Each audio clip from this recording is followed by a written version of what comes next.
Imagínalo por un instante. Acabas de nacer. Tus pulmones apenas se han abierto al mundo y tu llanto es débil, apagado.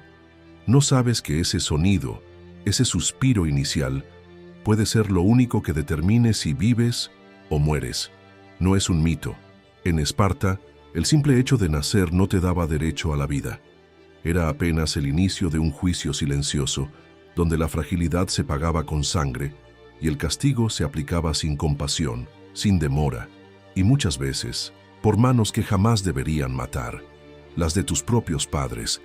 En esta ciudad donde la guerra era más sagrada que los dioses, donde la perfección física era ley y la debilidad una enfermedad intolerable, los recién nacidos eran evaluados como si fueran armas. ¿Tu llanto no era lo suficientemente fuerte? Tus extremidades parecían torpes.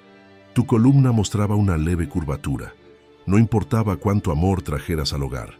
No importaba cuánto esperaban por ti. Si no eras fuerte, simplemente no servías. Y en Esparta, aquello que no servía se eliminaba. Las parteras, entrenadas para detectar cualquier imperfección, eran las primeras en dar el informe. Pero la decisión final no recaía en la familia. No, el destino del recién nacido estaba en manos del Estado. Un consejo de ancianos llamado los gerontes, hombres endurecidos por la edad y por la guerra, se reunía para observar al bebé. No, buscaban ternura. No escuchaban súplicas. Medían el valor de la criatura como si fuera ganado. Y si no cumplía los estándares, la sentencia era inmediata. El infante era llevado fuera de la ciudad, al pie del monte Taygeto, una cadena montañosa donde los ecos de la muerte se mezclaban con el viento. Allí existía un lugar oscuro y olvidado, conocido como el Apotetae, una grieta profunda en la roca. El nombre lo decía todo, el lugar de los desechados. Allí, sin ceremonia, sin piedad, el niño era abandonado, a veces arrojado, a veces simplemente dejado a la intemperie, como si la naturaleza misma se encargara de terminar lo que la ley había comenzado. Muchos de esos bebés no morían inmediatamente. Algunos lloraban durante horas, incluso días. Otros, en su cruel inocencia, dormían en el frío sin entender por qué sus cuerpos temblaban sin calor, por qué nadie venía a buscarlos. Los cuervos sabían que era cuestión de tiempo. Esparta también, y no hacía nada. Para los espartanos, esto no era crueldad, era necesidad. La ciudad vivía constantemente en preparación para la guerra. Cada hombre debía ser un soldado, cada mujer debía parir soldados, y cada niño debía demostrar desde el primer día que merecía su lugar en la línea de combate. Alimentar a un débil, criarlo, protegerlo, era considerado un lujo peligroso, un lujo que podía costar vidas en el futuro. Pero lo más oscuro de todo esto no era la práctica en sí, era cómo se normalizaba, cómo los padres, tras años de adoctrinamiento, aceptaban que la muerte de su hijo débil era un sacrificio por el bien común. Algunos lloraban en silencio, otros, endurecidos, ni siquiera pedían explicaciones. Era la ley, era Esparta, y Esparta no tenía espacio para corazones blandos. ¿Y qué pasaba con las madres?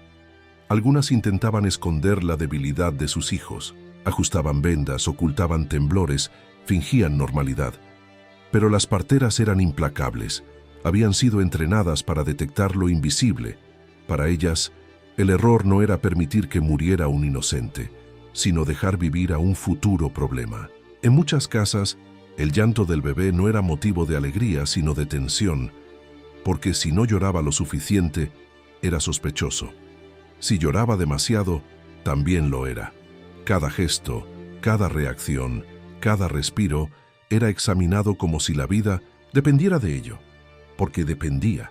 A veces eran los propios padres quienes ejecutaban la sentencia. La ley lo permitía. Si el consejo decidía que el bebé no era apto, podía ser el padre quien lo llevara al monte. No eran soldados entrenados ni verdugos fríos. Eran hombres comunes, con lágrimas en los ojos, con los brazos temblando. Algunos regresaban en silencio. Otros simplemente no regresaban ese día. Se quedaban mirando el abismo, preguntándose si algún dios los estaba mirando. Pero al final todos obedecían. Desobedecer significaba castigo, pero peor aún, significaba deshonra. Y en Esparta la deshonra era peor que la muerte. El linaje era sagrado, la pureza del cuerpo inviolable. La imperfección era una amenaza al ideal espartano y no se podía permitir. Incluso entre los dioses, Esparta prefería a los fuertes, a los invencibles. Era común que se hicieran ofrendas a Ares y Artemisa antes del juicio del recién nacido, como si se buscara justificar lo injustificable con bendiciones divinas. Pero a pesar del control y la vigilancia, algunos padres desafiaban el sistema. Historias secretas cuentan de madres que huyeron al amanecer, envolviendo a sus hijos en mantas y escondiéndolos en bosques lejanos. Algunos se refugiaron en aldeas cercanas, otros cruzaron fronteras y criaron a sus hijos como ilotas, como campesinos o incluso como esclavos, todo con tal de salvarles la vida. No eran muchos, y la mayoría fueron descubiertos, pero los pocos que lograron escapar dejaron una marca silenciosa en la historia, como si en medio de tanto hierro y disciplina aún quedara un espacio para la humanidad. Uno de los casos más intrigantes fue el de un niño llamado Eurímedes. Nació con una pierna ligeramente más corta que la otra. La partera lo declaró inservible. Su madre fingió aceptar el veredicto, pero en secreto cambió su cuerpo por el de otro bebé muerto en el parto y ocultó a Eurímedes en una cueva fuera de la ciudad. Durante años lo alimentó a escondidas, le enseñó a caminar, a adaptarse. Décadas después, cuando Esparta fue atacada por tribus vecinas, entre los enemigos apareció un guerrero cojo que conocía cada rincón de la ciudad. Dicen que era Eurímedes el niño rechazado, convertido en instrumento de venganza. Tal vez solo sea una leyenda, pero en una tierra donde lo imposible era norma, todo era posible. Esparta no solo mataba a los débiles, mataba la compasión, mataba el derecho a llorar, mataba la duda. La ciudad se construía con cuerpos perfectos y almas endurecidas. Desde el nacimiento, el mensaje era claro: o eras fuerte o no eras nada. El llanto no bastaba, el amor no bastaba. Solo la fuerza te salvaba del abismo. En los brazos de los gerontes, la infancia era un examen y el precio por fallar era el silencio eterno bajo las piedras del Taygeto. Los que sobrevivían al juicio del nacimiento no eran afortunados, no realmente. Eran simplemente los elegidos para enfrentarse a un nuevo tipo de muerte, una muerte lenta, una transformación sistemática del alma, diseñada para destruir cualquier resquicio de debilidad humana y reemplazarlo por una obediencia feroz absoluta. En Esparta, sobrevivir a la potetae solo era el primer paso. A los 7 años, la verdadera prueba comenzaba. La llamaban la agoge. Pero no era una escuela, no en el sentido en que la mayoría lo imagina. No había cuadernos ni juegos, no existían recreos. Era un campo de entrenamiento psicológico, físico y moral, ideado no para educar, sino para endurecer. A los 7 años exactos, los niños varones eran arrancados de los brazos de sus madres. No había despedidas largas ni llanto permitido. Se iban al amanecer como ovejas al matadero, llevados en grupos hacia instalaciones controladas por instructores despiadados, a menudo veteranos de guerra. El objetivo era claro: transformar a esos niños en instrumentos de guerra, en máquinas sin miedo, sin compasión, sin límites. Desde el primer día, se les enseñaba a resistir el hambre. Las raciones eran mínimas, intencionalmente insuficientes. El cuerpo debía aprender a adaptarse al vacío, al estómago que gruñe, a la mente que se entumece por la falta de alimento. Pero aquí venía lo retorcido. A los niños también se les enseñaba a robar comida. Robar no solo era tolerado, era esperado. El sistema premiaba la astucia, el sigilo, la creatividad. Lo único imperdonable era ser atrapado. Si te descubrían robando, el castigo no era por el acto, sino por tu torpeza, por fallar. Una historia famosa relata el caso de un niño que escondió un zorro bajo su túnica para llevarlo de contrabando al campamento. El animal, desesperado, comenzó a desgarrarle el abdomen con las garras y los dientes. Pero el niño no emitió ni un solo sonido. Siguió de pie con los labios apretados, mientras el zorro le abría las entrañas. Murió minutos después, pero murió en silencio. Para los espartanos, eso era virtud, eso era honor. Cada día en la Agogé era una tortura diferente. Los niños eran obligados a caminar descalzos sobre piedras hirvientes, a dormir al aire libre bajo tormentas, a pelear entre ellos hasta la sangre, sin intervención adulta. Los más débiles eran eliminados sin ceremonia. Las lesiones no eran tratadas. Se consideraba que un verdadero espartano debía sanar por sí mismo o morir. Los que lloraban eran ridiculizados, los que dudaban, marcados. El miedo era una enfermedad y como tal debía ser extirpado de raíz. No había espacio para la individualidad. Todo lo que hacía único a un niño, sus gustos, sus miedos, sus sueños, era sistemáticamente aplastado. Cada uno debía convertirse en una réplica del otro. Misma postura, mismo silencio, misma obediencia. Las emociones eran vistas como traición. Incluso el orgullo personal estaba mal visto. El único orgullo permitido era el colectivo. Ser parte de Esparta, servir a Esparta, morir por Esparta. Pero lo más perturbador era el uso del dolor como maestro. Los instructores aplicaban castigos con látigos, varas, fuego. No por fallos graves, sino por detalles mínimos. Una palabra mal pronunciada, una postura incorrecta, una mirada desviada. Era común que los niños se automutilaran para demostrar control. Algunos se mordían la lengua hasta sangrar si sentían que estaban a punto de llorar. Otros se clavaban espinas en las manos para mantenerse despiertos durante las vigilias nocturnas. Todo era válido si te ayudaba a vencer al enemigo invisible, la debilidad. Y en medio de todo esto, un silencio ensordecedor. Los niños aprendían a comunicarse con gestos, miradas, movimientos sutiles. Hablar estaba mal visto. La palabra era arma de los sofistas, de los débiles, de los que pensaban demasiado y actuaban poco. El lenguaje se reducía a lo necesario. El silencio era la lengua oficial de los futuros guerreros. Los castigos no solo provenían de los adultos. Parte de la Agogé consistía en permitir que los niños se disciplinaran entre ellos. Si uno fallaba, el grupo completo sufría. Y entonces el culpable era arrastrado por sus compañeros, golpeado, humillado, marcado. Aprendían rápido que el error individual tenía consecuencias colectivas.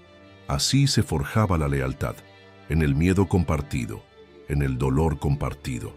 A los 12 años los juegos terminaban, si es que alguna vez comenzaron, y comenzaba la parte más cruel. Se les expulsaba de los campamentos y se les forzaba a sobrevivir por cuenta propia durante meses, sin armas, sin abrigo, sin comida, solo con su ingenio y sus manos. Algunos morían, otros regresaban deformados, quebrados, pero los pocos que volvían intactos eran elevados a una categoría especial. Estaban listos para matar.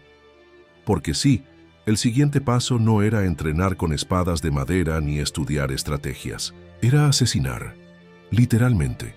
A los más aptos se les asignaba una misión secreta llamada la Cripteia. Nadie hablaba de ella en voz alta, pero todos la conocían. Era una prueba final, una cacería ritual. Los jóvenes eran enviados de noche al campo armados con cuchillos con una orden clara: matar ilotas. Los ilotas eran los esclavos del Estado espartano, descendientes de pueblos conquistados. No eran vistos como humanos, sino como herramientas, y durante la Cripteia se les cazaba, sin aviso, sin juicio. No se mataba por castigo ni por venganza. Se mataba por entrenamiento, para endurecer aún más el corazón del joven, para convertirlo no en un asesino, sino en un soldado capaz de matar sin titubeo. Era un rito de paso. El que no podía matar, no servía. Algunos decían que la Cripteia servía también para mantener a los ilotas aterrados, recordándoles quién tenía el poder. Cada asesinato era un mensaje.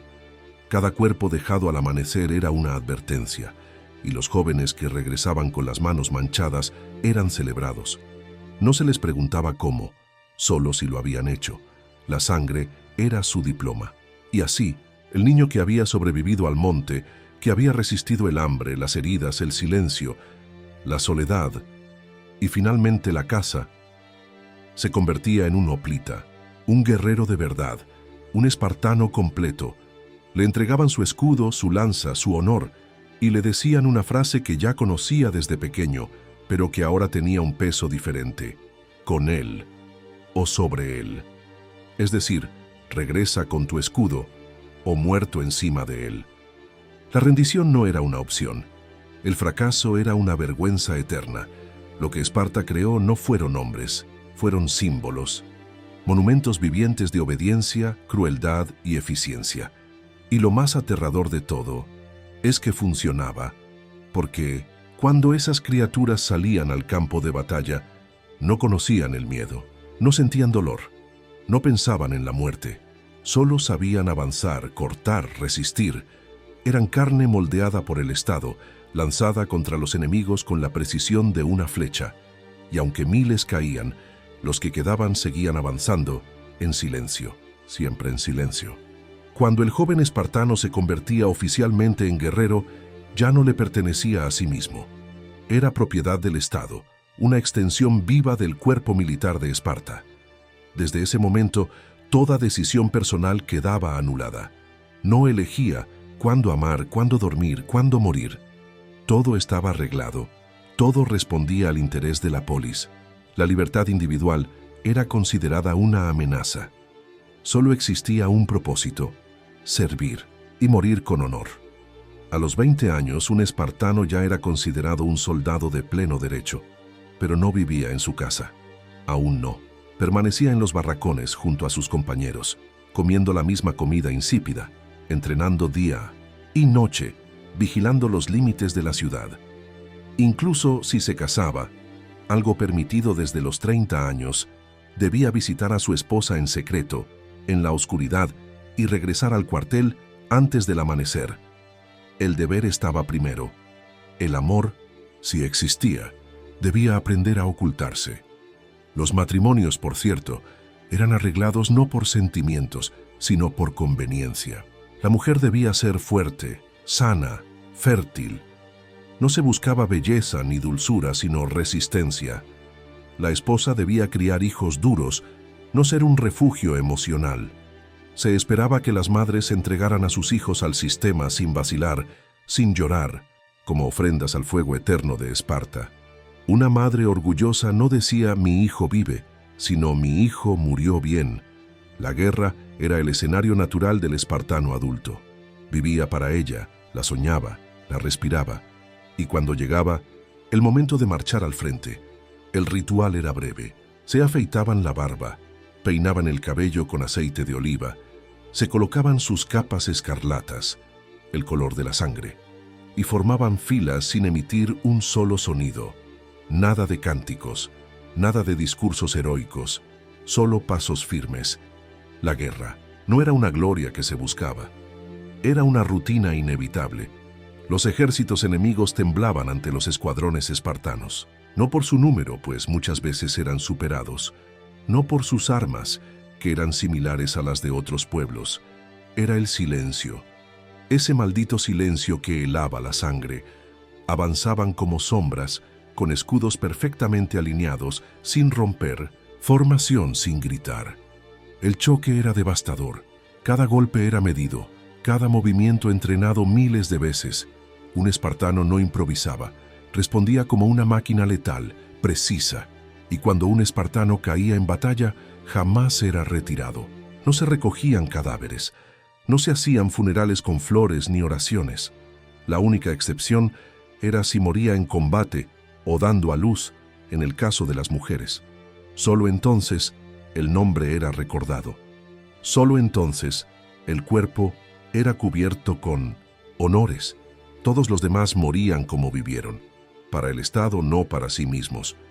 Pero, ¿qué ocurría con el alma de estos hombres? ¿Qué quedaba de aquel niño que fue arrancado de su madre, que durmió a la intemperie, que mató para sobrevivir? Lo cierto es que muchos no lo sabían, porque pensar demasiado era peligroso. El espartano estaba entrenado para actuar, no para reflexionar.